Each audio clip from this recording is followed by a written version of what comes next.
আসসালামু আলাইকুম সুপ্রিয় দর্শক, বন্ধুকথা চ্যানেলে আপনাদের স্বাগতম। আগামীকাল 13ই সেপ্টেম্বর 2025 জাতীয় পার্টির কেন্দ্রীয় কাকরাইল অফিসে ঢাকা জেলা জাতীয় পার্টির কর্মী সভা ও মত বিনিময় সভা অনুষ্ঠিত হবে। উক্ত মত বিনিময় সভায় ঢাকা জেলার এবং ঢাকা মহানগর উত্তর দক্ষিণের সকল জাতীয় পার্টির নেতৃবৃন্দকে আগামীকাল বিকাল 3টায় কাকরাইলস্থ জাতীয় পার্টির কেন্দ্রীয় কার্যালয়ে উপস্থিত হওয়ার জন্য বিনীত অনুরোধ করেছেন জাতীয় পার্টির মহাসচিব ব্যারিস্টার শামীম হায়দার পাটোয়ারি এবং সেই সাথে জাতীয় স্বেচ্ছাসেবক পার্টির কেন্দ্রীয় আহ্বায়ক কমিটির আহ্বায়ক আলমগীর শিকদার লিটন এবং সদস্য সচিব মোহাম্মদ হেলালুদ্দিন ভাই, ঢাকা মহানগর এবং ঢাকা মহানগর উত্তরের জাতীয় স্বেচ্ছাসেবক পার্টির নেতৃবৃন্দকে আগামীকাল বিকাল 3টায় কাকরাইল পার্টি অফিসে উপস্থিত থাকার জন্য অনুরোধ করেছেন।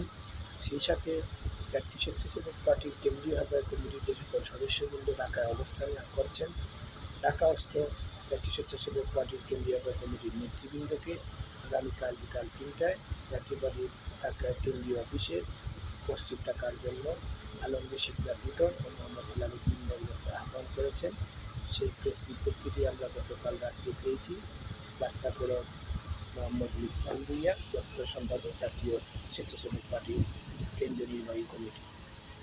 সেই সাথে আরেকটি কর্মসূচি আগামীকাল 13ই সেপ্টেম্বর হবিগঞ্জ জেলা জাতীয় পার্টির কর্মী সভা অনুষ্ঠিত হবে হবিগঞ্জ প্রেস ক্লাবে আগামীকাল বিকাল 3টায়। আগামীকাল 13ই সেপ্টেম্বর বিকাল 3 ঘটিকায় হবিগঞ্জ প্রেস ক্লাবে হবিগঞ্জ জেলা জাতীয় পার্টির কর্মী সভা অনুষ্ঠিত হবে। সাবেক সংসদ সদস্য আব্দুল মনির চৌধুরী ভাইয়ের নেতৃত্বে জেলা জাতীয় পার্টি আহ্বায়ক এবং সচিবের উপস্থিতিতে আগামীকাল হবিগঞ্জ জেলা জাতীয় পার্টির কর্মী সভা অনুষ্ঠিত হবে। এবং গতকালকে আমরা জেনেছি যে জাতীয় পার্টির কো চেয়ারম্যান রংপুরের মেয়র মুস্তাফা এবং জাতীয় পার্টির প্রেসিডিয়াম সদস্য ইয়াসির আহমদের নেতৃত্বে গতকাল রংপুর জেলা জাতীয় পার্টির কার্যালয়ে একমত বিনিময় সভা অনুষ্ঠিত হয়েছে। সকল সাংগঠনিক কার্যক্রমের সফলতা কামনা করছি। সবাই ভালো থাকবেন। ধন্যবাদ।